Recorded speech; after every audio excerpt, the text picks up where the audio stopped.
अस्सलामु अलैकुम वरहमतुल्लाहि वबरकातुह। बिस्मिल्लाह बिस्मिल्लाहिल अज़ीमिल क़ुद्रति वश्शान शदीदिल बतुशि वल बुरहान हाफ़िज़ुद्दीन वल क़ुरआन। माशा अल्लाहु कान मा लम यशअ लम यकुन ला हौला वला क़ुव्वता इल्ला बिल्लाहिल अलिय्यिल अज़ीम। रब्बि इश्रह ली सदरी व यस्सिर ली अमरी वहलुल उक़दतम मिन लिसानी यफ़क़हू क़ौली वमा तौफ़ीक़ी इल्ला बिल्लाहि अलैहि तवक्कलतु व इलैहि उनीब। अस्सलातु वस्सलामु अलैका या सय्यदी या रसूलल्लाह ख़ुज़ बियदी क़ल्लत हीलती अदरिकनी या रसूलल्लाह। मुहतरम सदर महफिल, सादातुल इज़ाम, उलमाए किराम,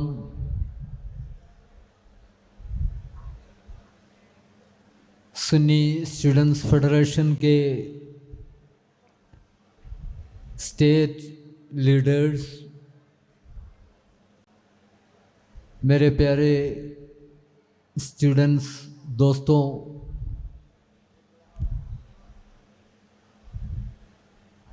मैं समझता हूँ उर्दू ज़बान में मैं जो कहना चाहूँगा वो आप सभी अच्छी तरह समझ लेंगे।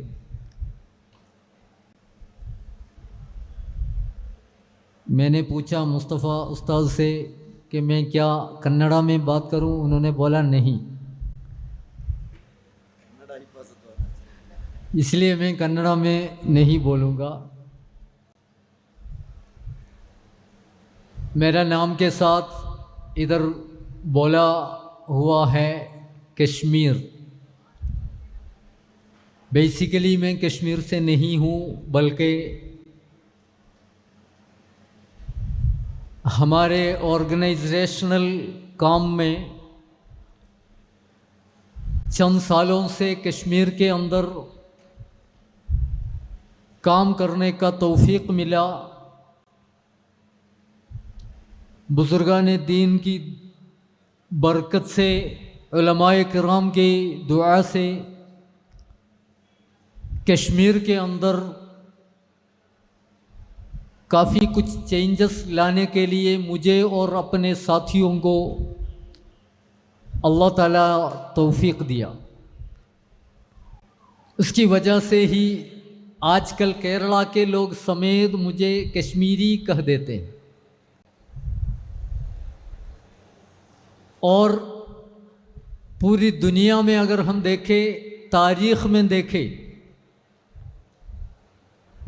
दीन की खिदमत करने वाले अपने पैदाइशी जगह से निकलकर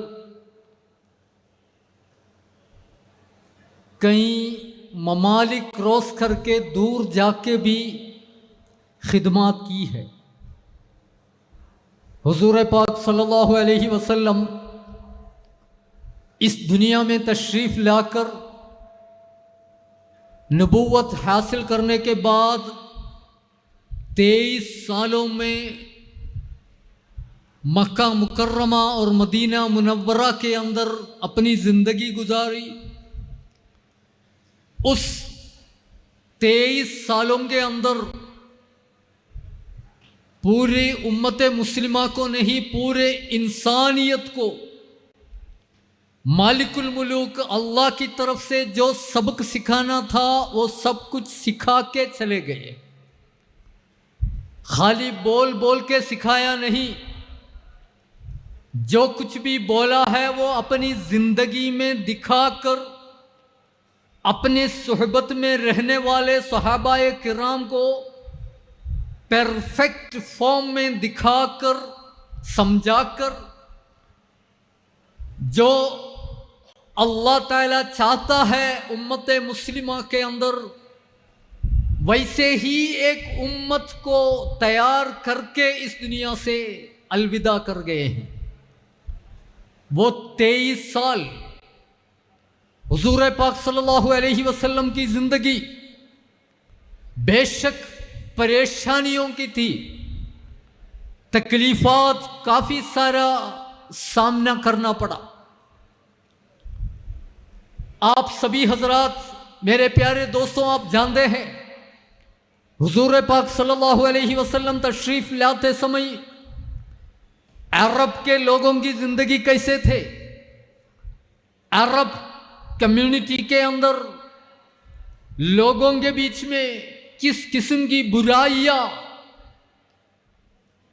आम होते थे, और हुजूर पाक सल्लल्लाहु अलैहि वसल्लम अकेला ही आकर वो सारी बुराइयों को हटाने की कोशिश की, अल्लाह की ऑर्डर के ऊपर। अल्हम्दुलिल्लाह 23 साल तो जिंदगी में काफी ज्यादा साल नहीं है। 23 साल बहुत कम अरसा है। उस कम अरसे के अंदर जो कुछ भी अल्लाह सुब्हानहु व तआला चाहता है एक मुस्लिम उम्मत के लिए, वो पूरा कुछ सब दिखाकर समझाकर ऐसा ही एक टीम को तैयार करके चले गए हैं। बल्कि उस टीम को एक जिम्मेदारी भी दी थी। हज्जतुल वदा में तकरीर फरमाते समय हुजूर पाक सल्लल्लाहु अलैहि वसल्लम ने हुक्म दिया,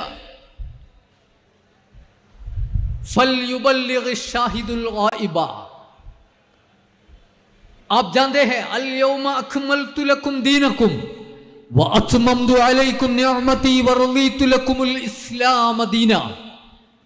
आप लोगों के लिए मैं इस्लाम दीन को मुकम्मल करके दिया हूं। मेरी जिंदगी में मैं सब कुछ दिखाया हूं। एक आदमी का पर्सनल लाइफ कैसे होना चाहिए, समाज में रहना कैसे होना चाहिए, माँ बाप के साथ सलूक कैसे होना चाहिए, भाई बहनों के साथ कैसे होना चाहिए, अलग मजहब वालों के साथ कैसे होना चाहिए, फिनेंशियल लेना देना डीलिंग्स कैसे होना चाहिए, शादी कैसे करना चाहिए, बीवी के साथ कैसे रहना है, बच्चों के साथ कैसे रहना है, और एक मुल्क को अगर सल्तनत करना है, हुकूमत करना है तो वो कैसे करना है, अदालत कैसे चलाना है, तिजारत कैसे करना है।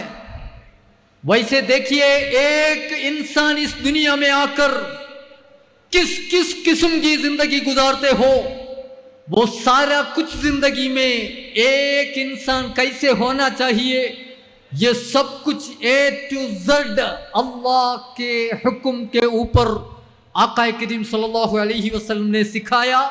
इसलिए अल यौमा अकमलतु लकुम दीनकुम फरमाया है, मैं आज का दिन आपको अपना दीन मुकम्मल करके दिया हूं।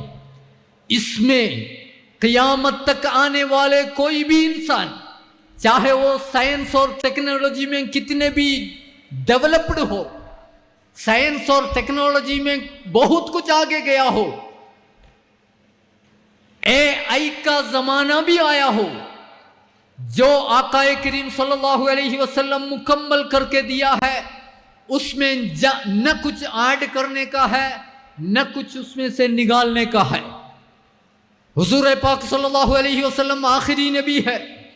वही आखिरी नबी अगर कुछ सिखा कर मुकम्मल करके गया है तो मेरा और आपका, हम सबका, क़यामत तक आने वाले हुजूर पाक सल्लल्लाहु अलैहि वसल्लम के फॉलोअर्स का ड्यूटी यही है कि जो मुकम्मल करके दिया हुआ है उसको मुकम्मल करके बचा के रखना, आने वाले नस्ल को उसी को मुकम्मल करके हैंड ओवर करना, ये हमारा ड्यूटी है। ये कौन करेगा? आजकल एआई का जमाना, नया जमाना आ गया। हम सब मोबाइल टेक्नोलॉजी, इंटरनेट के जमाने में है। हमारे हाथों में रखा हुआ चीजों के अंदर पूरे दुनिया के सारे कोने में जो कुछ भी होता है हमारे हाथ में रहने वाला, इस चीजों से हम डायरेक्टली देख रहे हैं। डायरेक्टली मतलब लाइव देख रहे हैं, जो उधर हो रहा है मैं हम इधर से ही देख रहे हैं। आज यही जमाना है और आर्टिफिशियल इंटेलिजेंस का जमाना आ गया। मेरे प्यारे स्टूडेंट्स, आपसे मैं पूछना चाहूंगा, एआई का जमाना जब पूरा होगा, वो सहूलियत मेरा और आपका, हम सबका हाथ में आ जाएगा कि दुनिया कैसे रहेगा। साइंटिस्ट लोग भी आजकल बड़े परेशान हैं। एआई तो डेवलप होके आ रहा है, बल्कि अगर वो मुकम्मल तरीके से आम हो जाए तो दुनिया में बहुत बड़ी परेशानियां आ जाएगी, बहुत बड़े दिक्कतें आ जाएगी। मैं उसकी तरफ ज्यादा नहीं जाना चाहूंगा, बल्कि एक बात मैं जरूर कहूंगा, आका करीम सल्लल्लाहु अलैहि वसल्लम इस उम्मत को जो कुछ भी सिखाया है वो इस इंसानियत को बचाने के लिए है। साइंस और टेक्नोलॉजी डेवलप होने के बाद कैंपसों के अंदर हम जाते हैं। मैं सुन्नी स्टूडेंट्स फेडरेशन का नेशनल प्रेसिडेंट रहा, उसके बाद भी उस तंजीम के काम में लगा रहता हूं। हिंदुस्तान के कई स्टेटों के अंदर, सेंट्रल यूनिवर्सिटीज में, स्टेट यूनिवर्सिटीज में, डिफरेंट कॉलेजेस के अंदर तंजीम के मिशन को लेकर मैं जाता रहता हूं। नऊज़ बिल्लाह, मैं आपसे कहना चाहूंगा, आप जैसे टीनेज स्टूडेंट्स, आप जैसे यूथ आजकल कैंपसों के अंदर जो कुछ कर रहा है वो इस इंसानियत को खतरा है, इस दुनिया को खतरा है, पूरे दुनिया के डेवलपमेंट को खतरा है, पूरी दुनिया के पीस, अमन, शांति को खतरा है। मैं डिटेल नहीं कहूंगा, बल्कि कई बार ऐसे यूनिवर्सिटीज के अंदर वहां के प्रिंसिपल लोगों के साथ, वहां के डिपार्टमेंटल हेड्स के साथ बैठ के जब बात करते हैं, बड़े बड़े प्रोफेसर्स लोग, मैं 10 दिन पहले हिंदुस्तान के मशहूर एयर सबसे बड़ा मुस्लिम यूनिवर्सिटी उत्तर प्रदेश के अलीगढ़ मुस्लिम यूनिवर्सिटी के अंदर था। अलीगढ़ मुस्लिम यूनिवर्सिटी के अंदर, अलीगढ़ मुस्लिम यूनिवर्सिटी के सरपरस्ती में पूरे हिंदुस्तान के सारे रियासतों से स्पेशली इनवाइट किया गया उलमाए किराम और एजुकेशनलिस्ट का एक प्रोग्राम हुआ था। नेशनल एजुकेशन पॉलिसी NEP 2020 के बारे में हिंदुस्तान के तकरीबन सारे स्टेट्स के एजुकेशनलिस्ट और मुस्लिम स्कॉलर्स वहां जमा थे। उस प्रोग्राम के दरमियान 1-2 घंटा अलीगढ़ मुस्लिम यूनिवर्सिटी के SSF के मेंबरान एक अलग प्रोग्राम किया। मैं और जनाब हकीम अजहरी हजरत और भी कुछ स्कॉलर्स उस प्रोग्राम अटेंड किया। हम गए, 100 से ज़्यादा तकरीबन मुस्लिम स्टूडेंट्स, SSF के मेंबरान अलीगढ़ कैंपस के अंदर जमा हुए हैं। मैंने तकरीर की। उसके बाद अलीगढ़ मुस्लिम यूनिवर्सिटी के म्यूजियोलॉजी डिपार्टमेंट के हेड डॉक्टर अब्दुल रहीम साहब अपने स्पीच किया और साथ में असरारुल हक, डॉक्टर असरारुल हक दोनों ने तकरीर की। वो दोनों फरमा रहे थे, कह रहे थे, हम 30 साल से 40 साल से अलीगढ़ मुस्लिम यूनिवर्सिटी के अंदर टीच कर रहे हैं। 30-40 सालों से अलीगढ़ मुस्लिम यूनिवर्सिटी के अंदर वो लेक्चरिंग कर रहे हैं। वहाँ के प्रोफेसर से वो फरमा रहे थे कि 30-40 सालों के अंदर कई बच्चे हमारे सामने बैठकर पढ़ के चले गए हैं, कई बैचेस यहाँ पढ़ के चले गए हैं, और आजकल हम बहुत दुख है, हम दिल दुखी है, हम बहुत परेशान है, हमारे सामने पढ़कर यहां से चले गए हमारे अलुमनी कई कई पोस्टों में है, हिंदुस्तान में है, बाहर ममालिक में है। बहुत बड़े एक्सेलेंट स्टूडेंट्स को हमने तैयार करके भेजे हैं। बल्कि आज भी हम इस कैंपस के अंदर टीचिंग कर रहे हैं। आज भी हमारे सामने अलग अलग स्टेट्स के स्टूडेंट्स आके बैठते हैं। बल्कि हम परेशान हैं। हम क्यों परेशान हैं? पहले आए हुए जो स्टूडेंट्स हमसे पढ़ के चले गए हैं 10 साल पहले, 20 साल पहले, 30 साल पहले, वो जितने अदब के साथ हमारे सामने बैठते थे, जितने सुकून के साथ हमारे सामने बैठ के पढ़ते थे, जितने अदब के साथ जो हम कहते थे वो कर देते थे, आजकल जो आते हैं स्टूडेंट्स, उसमें से 90% स्टूडेंट्स जो है अपनी दुनिया में है, अलग दुनिया में है। न किसी टीचर्स, प्रोफेसर, स्कॉलर्स से कोई कमिटमेंट, न उनकी बात सुनना, न क्लास बराबर अटेंड करना। ऐसा कोई सिस्टम, कोई अदब, कोई डिसिप्लिन नहीं है। अपनी मर्जी से आते हैं, अपनी मर्जी से जाते हैं। मोबाइल्स में अपनी मर्जी से देखते रहते हैं, क्लासरूम के अंदर भी बैठकर। और कुछ चीजें ये जो डॉक्टर्स का नाम मैंने लिया है उन्होंने कहा है, और कुछ जो चीजें मैं जो कह रहा हूं वो कभी दिल्ली यूनिवर्सिटी के प्रोफेसर्स मुझसे शेयर किया है, कभी जवाहरलाल नेहरू यूनिवर्सिटी के प्रोफेसर्स मेरे से कहा है। वो सारे परेशान हैं। वो समझते हैं आजकल हम क्लासरूम के अंदर आते हैं, वैसे ही कुछ लेक्चर देते हैं, चले जाते हैं। न हमारी इसके ऊपर कोई जिम्मेदारी, न हम अपने दिल से पढ़ा नहीं सकते हैं, क्योंकि सामने बैठने वाले उस अदब और एहतराम के साथ बैठे हुए नहीं हैं। अपनी मर्जी से आते हैं, जाते हैं, अपनी मर्जी से अपने काम कर देते हैं। और लड़कियां, नौजवान, टीनेजर्स, लड़कियां कैंपस के अंदर अपने असातिदा के सामने, नाऊज़ बिल्लाह, जो 6th सेंचुरी में आका करीम सल्लल्लाहु अलैहि वसल्लम के आमद के ज़माने में हम सुनते थे, उस ज़माने में लड़कियां और लड़के, मर्दें और औरतें जिस तरह जिना में मशगूल थे, वैसे ही समझो एजुकेशन का नाम लेकर कैंपसों में रहने वाले बच्चे, नाऊज़ बिल्लाह, ओपनली सेक्स करने वाले, जिना करने वाले बन गए हैं असातिदा के सामने। ये हालात ये क्यों बन रहा है? ये तहजीब में हम क्यों पीछे जा रहे हैं?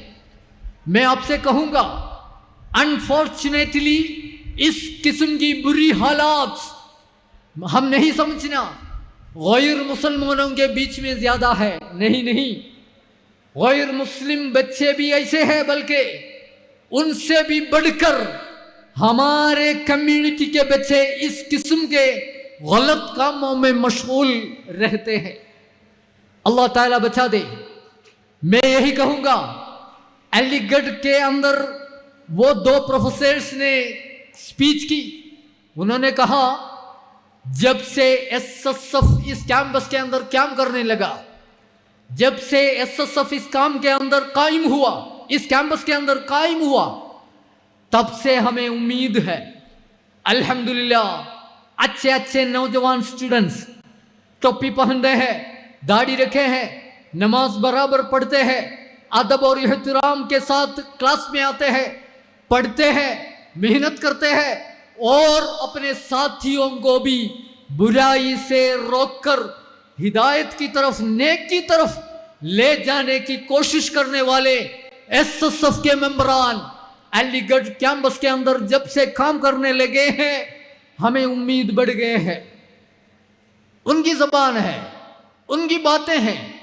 मैं यही कहूंगा, सारे कैंपसों के अंदर पूरी हिंदुस्तान में अल्हम्दुलिल्लाह जिस कैंपस के अंदर एसएसएफ काम कर रही है, वहां बच्चों के अंदर तब्दीलियात होती रहती है, बच्चों के अंदर चेंजेस आता है। बच्चे समझते हैं ये जो दुनिया की जिंदगी, चंद सालों की जिंदगी, ये खूब मजा लेने की नहीं है, बल्कि अपने आप की कुछ जिम्मेदारियां अदा करने की है। अपनी जिम्मेदारियां, मेरे डियर स्टूडेंट्स, प्यारे बच्चों, हमें अल्लाह ताला अगर चंद साल दिया है इस दुनिया में आके रहने का, ये चंद साल हमसे इम्तिहान ले रहा है अल्लाह सुब्हानहू व तआला। क्या इम्तिहान है? क्या इम्तिहान है? आप नहीं समझना। एसएसएफ खाली कैंपसों के अंदर काम कर रही है। एसएसएफ बंगाल में, बिहार में, राजस्थान में, उड़ीसा में, मध्य प्रदेश में, महाराष्ट्र में, आसाम में, मणिपुर में, मेघालय में, वैसे ही काफी स्टेटों के अंदर अंदर अंदर की गांव गांव में भी एसएसएफ काम कर रही है। और ऐसे गांव गांव में जब हम जाते हैं, मैं जाता रहता हूं, यहां बैठे हुए एसएसएफ के नेशनल लीडर्स ऐसे ऐसे स्टेट्स के अंदर गांव गांव में हम जाते रहते हैं। मैं कहता हूं आपसे, पैदा होने के बाद 20 साल हो चुका है दुनिया में, 22 साल हो चुका है, 23 साल हो चुका है। नौजवान, मुस्लिम कम्युनिटी के नौजवान आज तक 23 सालों के अंदर, 22 सालों के अंदर, 25 सालों के अंदर दुनिया में रह रहे हैं, बल्कि आज तक एक कलम हाथ में पकड़ने की मौका उनको नहीं मिला है। वैसे करोड़ों मुस्लिम नौजवान इस दुनिया में है, इस हिंदुस्तान के अंदर है। मेरी बात समझ गए आप? आप आजकल किताब छोड़ दिया, कलम भी छोड़ दिया। आपको किताब की भी जरूरत नहीं, कलम की भी जरूरत नहीं। आईपैड हो या ऐसा कोई डिवाइसेस हो, उसके अंदर आप ओपन करके अपना उंगली चलाकर भी लिखते रहते हैं, या आप जबान वॉइस भेज देते हैं, वो टाइप खुद होकर उसमें सेव होता जाता है। वैसे जमाने में ऐसे सहूलियात के साथ आप पढ़ाई कर रहे हैं। बल्कि मेरे प्यारे दोस्तों, बंगाल के, बिहार के, महाराष्ट्र के, आंध्रा के, वैसे वैसे और कई स्टेटों के अंदरूनी विलेजेसों के अंदर, विलेजेस के अंदर, गांव गांव के अंदर, लखनऊ से 100 किलोमीटर अंदर, 200 किलोमीटर अंदर, कलकत्ता से 200, 200, 300 किलोमीटर अंदर जाके हम देखते हैं, नौजवान है, आपके उम्र के हैं, आपके उम्र के हैं, हमारे उम्र के हैं, आज तक एक किताब पकड़ने का मौका उनको नहीं मिला है। न लिखना आता है, न पढ़ना आता है। एक कलम आज तक उन्होंने हाथ से पकड़ा नहीं, क्योंकि पकड़ के क्या करना है, लिखना नहीं आता है। वैसे करोड़ों नौजवान हिंदुस्तान के अंदर है। एसएसएफ वैसे लोगों के भी बीच में भी काम कर रही है। मैं आपसे कहना चाहूंगा, अगर अल्लाह ताला आपको अक्ल दिया है, आपको पढ़ने का मौका दिया है, अगर अल्लाह ताला आपको अपने घर के अंदर बैठकर पढ़ने का सिस्टम दिया है, अक्ल दिया है, ये सारी सहूलियत अल्लाह ताला ने आपको अपनी नेमत से नवाजा है। इस नेमत को इस्तेमाल करके अल्लाह के हुक्म से बाहर जाके आप जिंदगी अगर गुजारे तो बहुत बड़ी नुकसान होगी, दुनिया में भी आखिरत में भी। याद रखो, ये अल्लाह की नेमत, अल्लाह की तरफ से आपको बिना कोई वापसी का, कोई आपने पैसा पेमेंट नहीं किया है, बिना कोई पेमेंट आपको कई सहूलियात अल्लाह ने अदा की है। इसको इस्तेमाल करो, आपका अक्ल को इस्तेमाल करो, आपके सेहत को, जिस्म को, आपके नॉलेज को, आपके टाइम को, ये सारी चीजों को आप इस्तेमाल करो। किसके लिए? कौम की बेहतरी के लिए, आने वाले नस्ल की बेहतरी के लिए। इस सहूलियत से महरूम रहने वाले लाखों करोड़ों आपके साथियों के लिए आप मेहनत करके देखो, आपकी जिंदगी कितने सुकून से हो जाएगा। मैं केरला से कश्मीर कैसे पहुंच गया? एक सवाल है। केरला से कश्मीर तकरीबन 3000-4000 किलोमीटर दूर एक जगह पे मैं अपनी नौजवानी में कैसे पहुंच गया? इसका भी कोई तारीख है। एक बार मैं दिल्ली नज़दीक जामिया नईमिया मुरादाबाद में पढ़ रहा था। वहाँ दौरे हदीस कोर्स कर रहा था। कश्मीर के स्टूडेंट्स भी उस वक्त मेरे क्लासमेट्स थे। हम एक साथ बैठकर हदीस वगैरह पढ़े। कोर्स पूरा होने के बाद मैं केरला चला गया। कश्मीर के अपने दोस्त कश्मीर चले गए।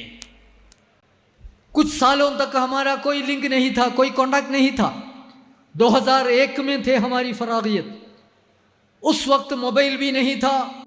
हम चले गए कश्मीर और केरला, आपस में कोई कांटेक्ट नहीं। बल्कि 2005 में कोई 3-4 साल के बाद मेरा नंबर किसी तरीके से ढूंढकर कश्मीर के एक साथी मुझे कॉल किया, हजरत आप कश्मीर में पूंछ में एक सीरतुन्नबी कॉन्फ्रेंस अटेंड करने के लिए आना है, बहुत ज़रूरी है।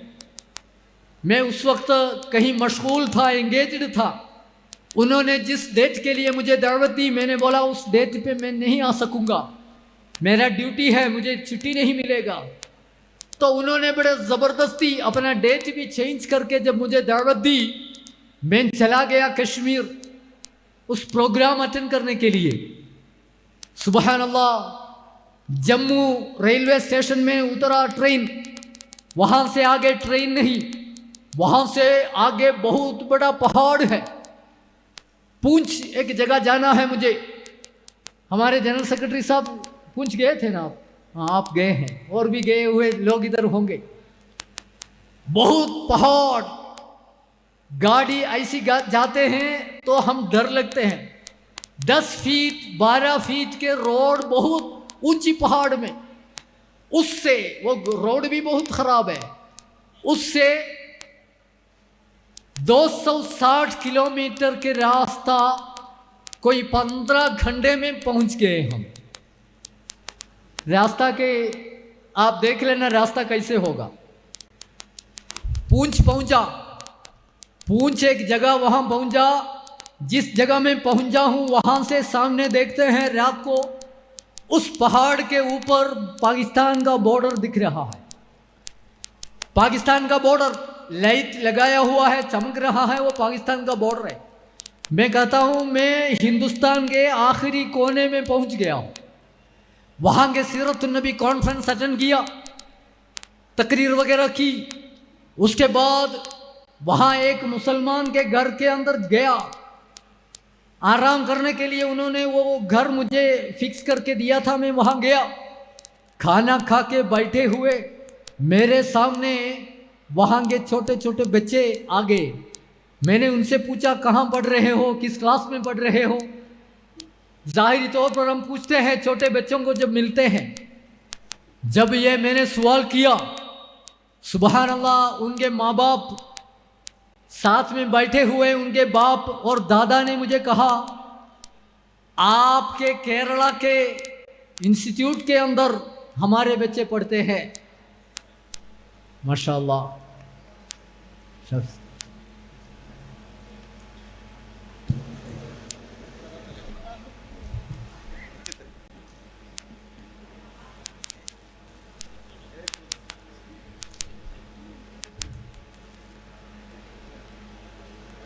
तो उनका जवाब यही था, आपके इलाके के लोग जो स्कूल चलाते हैं यहाँ, उसी में हमारे बच्चे पढ़ते हैं। तो मैं हैरान हो गया, ये कौन है। मैंने डिटेल देखा तो हमारे ही नज़दीक इलाके के कुछ लोग मेरा पैदाइश से ही पहले उस जगह रहने वालों के बीच में जाकर वैसे काम करने का उनका जो हिम्मत जो है, वैसी हिम्मत अगर देखिए मेरे प्यारे दोस्तों, बच्चों, स्टूडेंट्स, आप लोगों के अंदर अपनी मुस्लिम उम्मत के लिए खिदमत करने की हिम्मत, उनके हिम्मत के अगर 10% भी अगर पैदा होते हैं, चेंजेस बहुत जरूर हम देख सकते हैं। मैंने वहां गया, उस हालात को देखा, कुछ काम करने की तलब उन लोगों से मेरे सामने आ गया। मैंने अल्लाह पे तवक्कुल करके उसको कबूल किया। अल्हम्दुलिल्लाह वहां जब काम किया, अपने अपने एजुकेशनल इंस्टीट्यूट स्टार्ट हुआ। आज आप जैसे हजारों नौजवान, वो +1 +2 पास किया हुआ है, ग्रेजुएशन किया है, PhD किया है, अच्छे अच्छे पोस्ट पर भी पहुंचे हैं। साथ साथ में सुन्नी स्टूडेंट्स फेडरेशन के फ्लैग को हाथ में लेकर SSF जिंदाबाद कहकर SSF की मॉरल रेवोल्यूशन चला रहे हैं। कश्मीर के गली गलियों में, पहाड़ों में, हर एक डिस्ट्रिक्ट से अंदर, वैसे ही पंजाब में, हरियाणा में, यूपी में, आगे आगे आप हर स्टेट में देखिए। अल्हम्दुलिल्लाह SSF का काम आज बहुत तेजी से हो रहा है। कभी मैं हैरान हो जाता हूं, जैसे केरला में, मेरा टाइम खत्म होने लगा, बड़े बड़े उलमाए किराम हमारे लीडर्स तशरीफ ला चुके हैं, इंशाअल्लाह वो आपसे एड्रेस करेंगे। मैं अपनी अल्फाज खत्म करना चाहूंगा। मैं कहता हूं 2007 में जब कश्मीर के पूंछ के चंद लोग मुझे दावत दी, आप आइए इधर कुछ कोशिश कर लीजिए। हमारे दुश्मन ही, मैं उनको दुश्मन नहीं समझता हूं, कहता हूं, और दूसरे मजहब के लोग इतने अरसों से वहां के नौजवानों में इतने चेंजेस लाए हैं। किस किस्म के चेंजेस? उन्होंने अपने सही मजहब से दूर रखा है, दीन इस्लाम के राह से हटा दिया है, मॉडर्न थिंकिंग के लोग बना दिए हैं।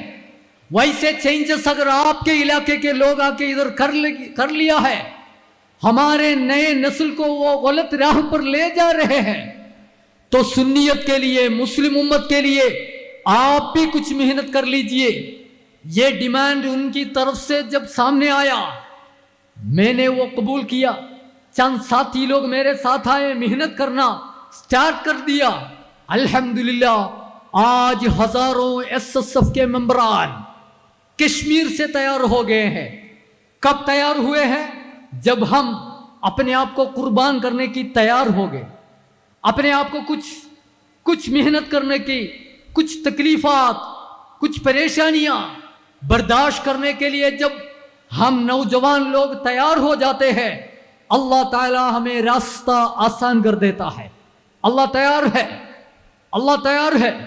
हिंदुस्तान के अंदर मुस्लिम उम्मत को कई किस्म की परेशानियां हैं, आप जानते हैं, हम जानते हैं, और हमारे स्टेटों में भी है और दीगर बाकी स्टेटों में हमसे बढ़कर भी है, ये हम जानते हैं। बल्कि इस बीमारी, इस परेशानी का इलाज क्या है? इलाज क्या है? अनपढ़ मुस्लिम नौजवानों को जमा करके कोई झंडा हाथ में देकर नारा लगाने के लिए भेजे, क्या ये इलाज है इसका? ये नौजवान अनपढ़ है, ये नौजवान दुनियावी हिसाब से भी अनपढ़ है और दीनी हिसाब से भी अनपढ़ है।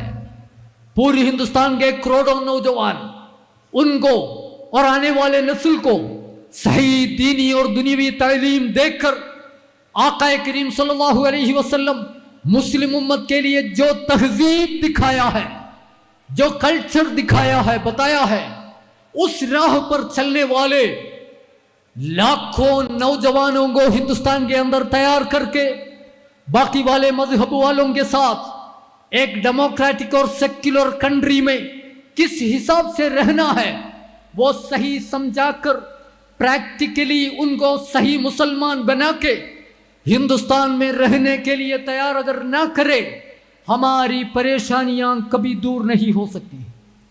हमारी परेशानियां, हमारे आने वाले नस्लों की परेशानियां अगर खत्म करना है, जो कमियां हमारे में है उसको दूर करना पड़ेगा।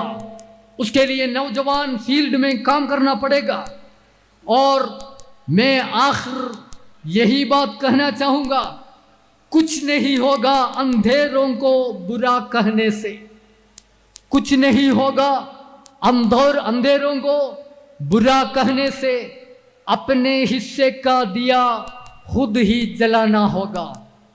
अपने हिस्से का दिया खुद ही जलाना होगा। अंधेरा ही अंधेरा है सामने।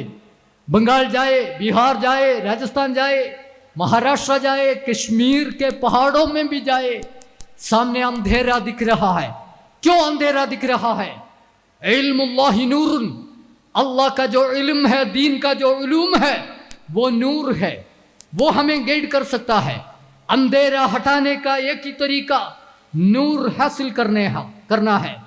तो कोई फायदा नहीं अंधेरों को बुरा कहने का, बल्कि अपने हिस्से का जो दिया है, जो चिराग है, उसको खुद ही मेहनत करके रोशन करना होगा। तब इंशाअल्लाह हमारी सारी परेशानियां दूर हो सकता है। एसएसएफ इंशाअल्लाह मेहनत करेगी। एसएसएफ तंजीम